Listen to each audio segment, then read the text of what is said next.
नमस्कार. काल आपण पार्ट 1 बघितलेला होता. हिंदी इयत्ता 7वीच्या दुसरी इकाईचा पाठ नंबर 3चा दुसरा भाग आज बघूया. आता या दुसऱ्या भागाचं नाव काय आहे? सेठ का चित्र. तर ही एक स्टोरी आहे, परत कथा आहे बादशाह आणि बिरबल यांच्या संवादाची आणि बिरबलच्या बुद्धिमतीची. तो अब हम शुरू करते ये पाठ. बहुत पहले की बात है. एक सेठ था, वो बहुत ही कंजूस था. एक दमड़ी भी खर्च करते समय उसके प्राण निकल जाते थे. वो काम कराने के बाद भी लोगों को पैसे देने में परेशान करता था. म्हणजे एका काळी एक सेठ होता की तो खूप कंजूस होता. एक दमड़ी भी खर्च करते समय म्हणजे एक पैसा सुद्धा खर्च करते वेळी उसके प्राण निकल जाते थे. म्हणजे आपण मराठीत म्हणतो ना, त्याचा जीव जात होता. म्हणजे एक पैसा सुद्धा कोणाला देण्यासाठी एवढा कंजूस होता तो. वो काम कराने के बाद भी लोगों को पैसे देने में परेशान करता था. म्हणजे तो काम करून घेतल्यानंतर सुद्धा लोकांना पैसे देताना त्यांना खूप त्रास देत होता. एक बार उसने एक चित्रकार से अपना चित्र बनवाया. जब चित्रकार ने पैसे मांगे तो सेठ ने कहा, चित्र ठीक नहीं है, दोबारा बनाकर लाओ. चित्रकार ने कई बार चित्र बनाए, लेकिन वो कंजूस सेठ हर बार कह देता कि चित्र ठीक नहीं है. म्हणजे एकदा त्या सेठने काय केलं, एक चित्रकार से अपना चित्र बनवाया. म्हणजे एका चित्रकाराकडून आपलं चित्र काढून घेतलं. जब चित्रकार ने पैसे मांगे तो सेठ ने कह दिया, चित्र ठीक नहीं है, दोबारा बना कर लाओ. म्हणजे जेव्हा चित्रकाराने पैसे मागितले चित्राचं, त्यावेळी तो सेठ काय म्हणाला की तू चित्र व्यवस्थित काढलेलं नाहीस, परत एकदा काढून आण. चित्रकार ने कई बार चित्र बनाए. चित्रकारने खूप वेळा चित्र बनवलं. एकदा, दोनदा, तीनदा, चारदा, त्याचे वेगळे. तरी सुद्धा तो लेकिन वो कंजूस सेठ हर बार कह देता की चित्र ठीक नहीं है. म्हणजे तो कंजूस सेठ जो होता तो प्रत्येक वेळी म्हणायचा की चित्र व्यवस्थित नाहीये. क्रोधित होकर उस चित्रकार ने सेठ से सभी चित्रों के पैसों का तगादा कर लिया. धूर्त सेठ बोला, कैसे पैसे? जब मेरा चित्र ठीक से बना नहीं है तो मैं पैसे किस बात के दूं? बेचारा चित्रकार अपने घर लौट आया. परेशानी का कारण पूछने पर उसने अपनी पत्नी को सारी बातें बताई.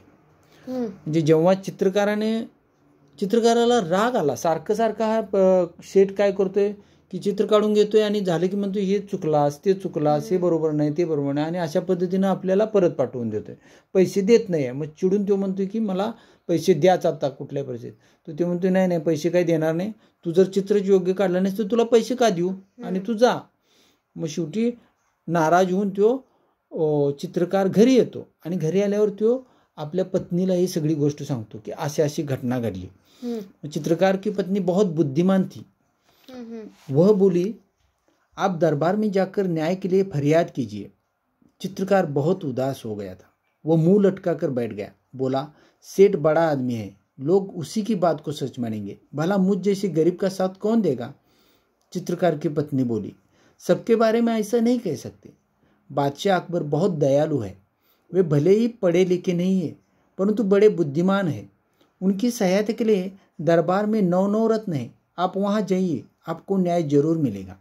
म्हणजे ज्यावेळी तो नाराज होतो आणि आपल्या पत्नीला सांगतो की असं घडलंय, त्यावेळी त्याची पत्नी म्हणते की तुम्ही नाराज होऊ नका, तुम्ही बादशाच्या दरबारात जावा.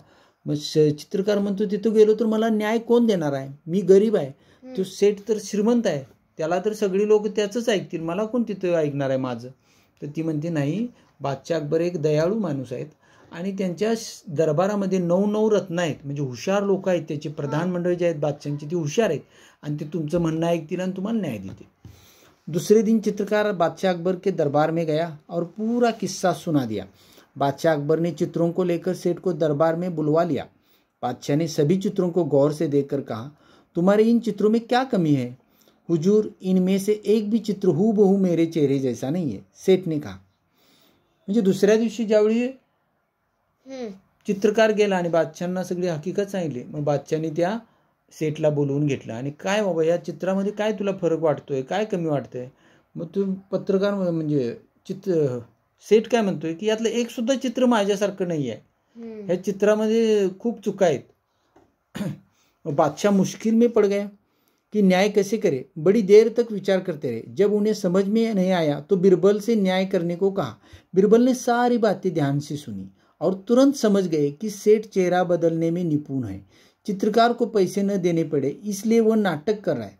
उसको सही रास्ते पर लाना जरूरी है. कला और कलाकार का सम्मान करने से कला संस्कृति की रक्षा एवं संवर्धन होता है. कला में निपुण कलाकारों की इज्जत जहाँ होती है वह देश विश्व में विख्यात होता है. इसलिए बिरबल ने चित्रकार से कहा, तुम्हारे चित्रों में सचमुच बहुत कमियां हैं. 3 दिन बाद इस सेट का हूबहू चित्र बनाकर दरबार में ले आना. म्हणजे असं झाल्यानंतर बादशाह अडचणीत आला. म्हणजे बादशाहला वाटलं की आता काय करूया, सेट तर मग ते माझ्यासारखं नाही आहे चित्र, आता काय करूया आपण, मग न्याय कसा द्यायचा. मग त्यावेळी बिरबल तिथं बसलेला होता. बिरबलनं सगळं अगदी मन लावून ऐकलं आणि तो म्हटला ठीक आहे. म्हणला जो सेट आहे तो खूप चतुर आहे. कारण तो सेट काय करत होता, ज्यावेळी चित्र काढलं जात होतं, म्हणजे ॲक्च्युली स्टोरीमध्ये कसं आहे की सेट ज्यावेळी चित्र काढलं जात होतं त्यावेळी तो चित्रकाराला सांगत होता की माझं चित्र बनव. मग ते चित्र बनवला की मग तो चित्रकार म्हणायचा आता याला व्यवस्थित मी तयार करतो आणि उद्या तुम्हाला आणून देतो. तर तो सेट जो होता तो ठीक आहे म्हणायचा. मग दुसऱ्या दिवशी ज्यावेळी चित्रकार चित्र घेऊन आला की ज्या दिवशी चित्र काढले त्यावेळी त्याला दाढी असायची. दुसऱ्या दिवशी येताना तो दाढी काढून यायचा आणि मग चित्रकाराला म्हणायचा या चित्रामध्ये दाढी आहे, मला कुठं दाढी आहे. मग परत चित्रकार चित्र काढायचा आणि जायचा. मग आणि दुसऱ्या दिवशी चित्र घेऊन यायचा. मग घेऊन आला की मग तो चित्र दाखवायचा. मग त्यावेळी परत ह्यो काय करायचा, सेट आपल्या मिशा काढायचा. मग दुसऱ्या दिवशी ज्यावेळी चित्रकार त्याला दाखवायचं की हे बघा तुमचं चित्र काढलं, तर तो म्हणायचं या चित्रामध्ये मिशा आहेत, मला कुठं मिशा आहेत बघा. अशा पद्धतीनं तो रोज एक आपला चेहऱ्याचा ह्याचा हे बदलत होता, रूप बदलत होता आणि त्या पद्धतीनं तो चित्रकाराला मूर्ख बनवत होता. मग हे बिरबलच्या लक्षात आलं. मग बिरबलनं आयडिया केली की आता आपण याला धडा शिकवूया. मग बिरबलला माहीत होतं की ते बिरबलने काय म्हटले की कला और कलाकार का सम्मान करने से कला संस्कृती की रक्षा एवं संवर्धन होता है. म्हणजे हा कलाकार आहे, हा चित्रकार, आणि तिची कला आणि त्याची संस्कृती, कला आणि कलाकार यांचा सन्मान केला पाहिजे, तर आपल्या कलेची आणि संस्कृतीची रक्षा होणार आहे. त्यामुळे याला न्याय मिळवून दिलाच पाहिजे आपण. मग त्यानं काय केला, त्या चित्रकाराला सांगितलं की तू परत जा आणि बादशाह ह्या सेटचं अनेक परत चित्र काढून या. मग ते म्हणलं ठीक आहे जाऊ. मग सेट त्याच्या घरी गेला, कलाकार त्याच्या घरी गेला. मग दुसऱ्या दिवशी येताना काय घडते बघा.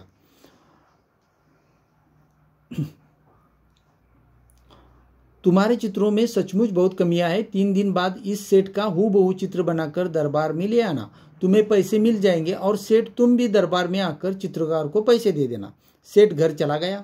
बिरबल ने चित्रकार से कहा 3 दिन बाद तुम दरबार में एक बड़ा सा दर्पण लेकर उपस्थित हो जाना.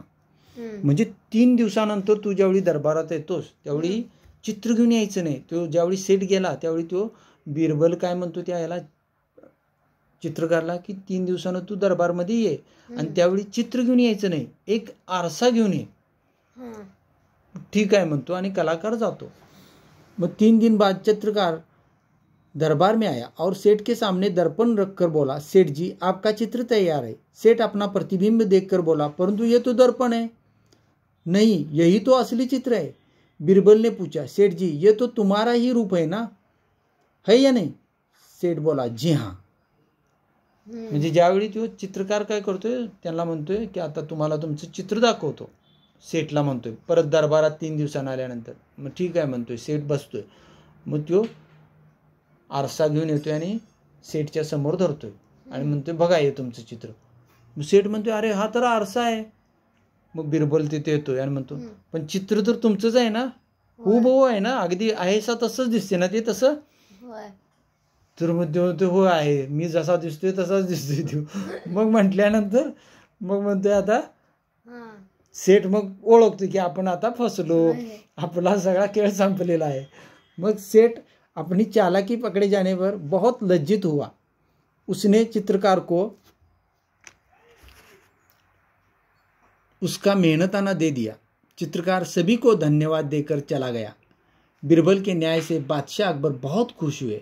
बादशाह अकबर की प्रत्येक समस्या का समाधान बीरबल अपनी बुद्धिमानी से फटाफट कर देते थे. यहाँ भी बीरबल ने दूध का दूध और पानी का पानी कर दिखाया. म्हणजे अशा पद्धतीनं बिरबलाने त्या चित्रकाराला न्याय मिळवून दिला आणि सेठकडून पैसे मिळवून बिरबलानं त्या चित्रकाराला दिलं.